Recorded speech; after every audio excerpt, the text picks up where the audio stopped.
Imagine a city built not on rock or soil, but on the very defiance of nature. In the year 1450, Venice is the richest spot on the planet, a floating counting house where the streets are made of water and the buildings are plated in gold. If you held the total wealth of this single lagoon city in your hands today, it would exceed the GDP of many modern nations. It is the hinge of the world, connecting the silk of China to the courts of London. This is Venice in 1450. The mid-15th century is a golden, yet perilous, hour for the most serene Republic of Venice. While the rest of Europe is still entangling itself from the Middle Ages, Venice is already a modern corporate state. It is an empire without territory, a thalassocracy that lives and breathes by the tide. To the east, the Byzantine Empire is gasping its last breath before the Ottoman advance. To the west, the Renaissance is beginning to flicker in Florence. But here, in this crescent-shaped lagoon, 150,000 souls are packed into a miracle of engineering. This is a city of 118 islands, connected by a nervous system of canals. The air is salty, thick with the smell of roasting coffee and expensive incense. It is a place where a merchant's word is law and a ship's arrival can change the price of pepper from Lisbon to Moscow. Let's step into this world through the gateway where the sea meets the stone.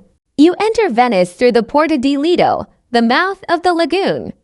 The first thing that hits you is the sheer scale of the masts. It looks like a floating forest. You see the Galera da Mercato, the great galleys. These are the heavy lifters of the 1450s, 150 feet long, powered by both massive lateen sails and the rhythmic heave of 200 oarsmen. To your left, you see a Flemish cog, a tubby, high-walled ship carrying wool from England. To your right, a sleek Venetian carrack is returning from the Black Sea. The docks are a chaotic symphony. You hear the shouting of stevedores in a dozen languages: Venetian, Greek, Arabic, and German. The scent is an intoxicating, overwhelming mixture of drying cod, tar, raw silk, and the pungent, earthy aroma of sacks of black pepper. The harbor is strictly policed by the Signori di Notte, the lords of the night, and the harbor masters. Every crate is logged. In 1450, a single shipment of ginger arriving here is valued at 15,000 ducats. To put that in perspective, that is roughly $2.2 million in modern purchasing power, sitting on one wooden deck.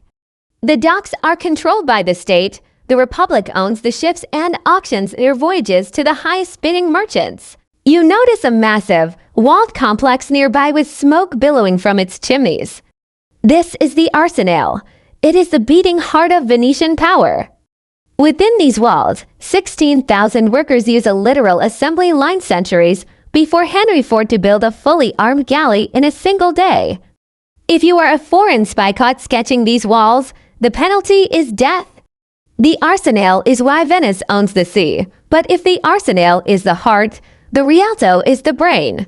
Walking toward the Rialto Bridge, which in 1450 is still a wooden structure with a drawbridge to let tall masts pass, you enter the engine room of global capitalism. The merchants here don't wear armor, they wear long, heavy robes of silk and fur. These are the patricians. Take the Contarini family, for instance. They don't just trade, they diversify. They own sugar plantations in Crete, spice warehouses in Alexandria, and banks in the heart of the city. Trade is organized through the commenda, a legal contract that allows a silent partner to fund a voyage while a traveling partner manages the goods. This is the birth of the venture capital firm. What are they trading? Everything. A pound of saffron sells here for a price that could buy a small cottage in the English countryside. They bring in Monzi wine from Greece, which they sell to the English for a 300% profit. The power dynamics are clear. If you aren't in the Libro Dora, the golden book of nobility, you don't run the city. But even the new men, the cittadini, are becoming fabulously wealthy. Consider the story of a merchant who started with one small boat of salt and, within 20 years, owned a palace on the Grand Canal with marble imported from Constantinople. Wealth here is astronomical. A wealthy merchant's estate might be valued at 100,000 ducats, nearly $15 million today. They don't just hide this money, they wear it. You see women in calcagnini, platform shoes nearly 20 inches high, requiring servants to help them walk. Their dresses stitched with gold thread that costs more than a laborer earns in a lifetime. This wealth isn't just in the banks, it's in the very fabric of the streets. Leaving the docks, you dive into the labyrinth. The streets are narrow, designed to provide shade in the blistering Italian summer. You pass the Merceria, the main shopping street, where the windows are filled with the world's first clear glass Murano glass, so thin and pure it looks like frozen water. In the Piazza San Marco, the drawing room of Europe, the basilica glows. In 1450, its facades are encrusted with looted columns and marbles from the Fourth Crusade. You hear the bells of the campanile signaling the start of the workday. Life for the common popolani, the sailors, bakers, and weavers is grueling but stable. A skilled mason earns about 25 to 30 ducats a year, roughly $4,500 today. It sounds low, but the city provides subsidized grain during famines. You see them eating risi, BC rice and peas or fried sardines, washed down with watered-down wine at a local bacaro. The class divide is visible in the architecture. The elites live in casa, short for casa, or house like the Cadora. Its facade is literally covered in gold leaf and ultramarine paint made from crushed lapis lazuli. Imagine the sun hitting that building, it would have been blinding. Religion is everywhere, but in Venice, God is a partner in trade. In the name of God and of profit is how many merchants start their ledgers. You see the school, the great lay fraternities where commoners pool their money to provide for widows and orphans, ensuring that even in this hyper-capitalist society, no Venetian starves. Entertainment is found in the frequent festivals, the Marriage of the Sea or the Carnival, where for a few days, masks hide your social status and the city becomes a fever dream of music and theater. Venice in the 1450s is not just a city, it is a superpower.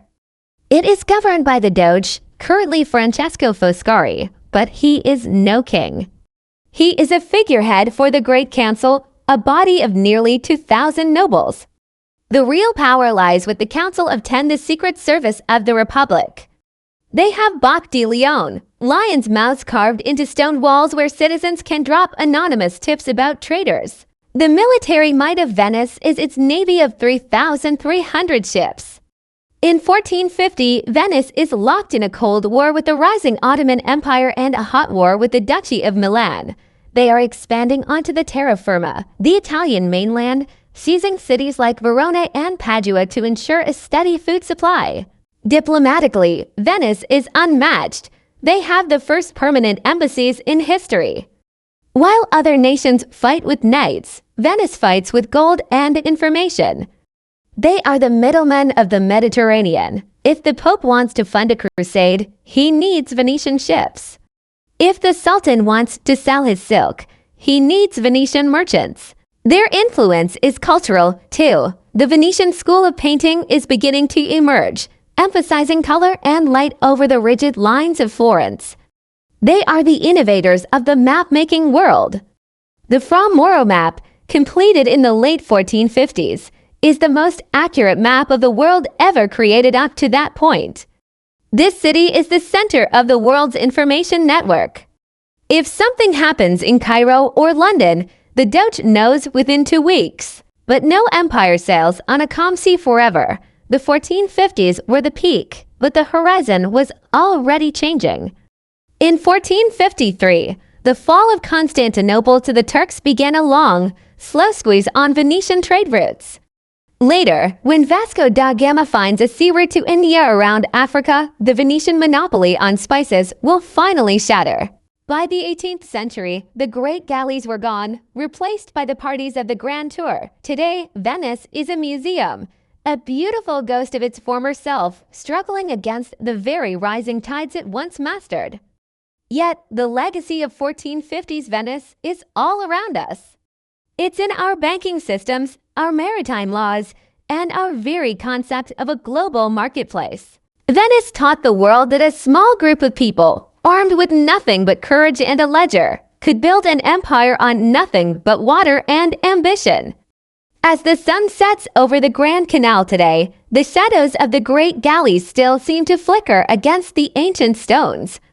This was Venice in 1450, a world that once was. If you enjoyed this historical reconstruction and the journey into Venice's golden age, please hit the like button and let us know in the comments which lost city you want us to recreate next. To keep traveling through time and seeing history brought to life through modern AI, make sure to subscribe and turn on notifications. You won't want to miss our next expedition into the past.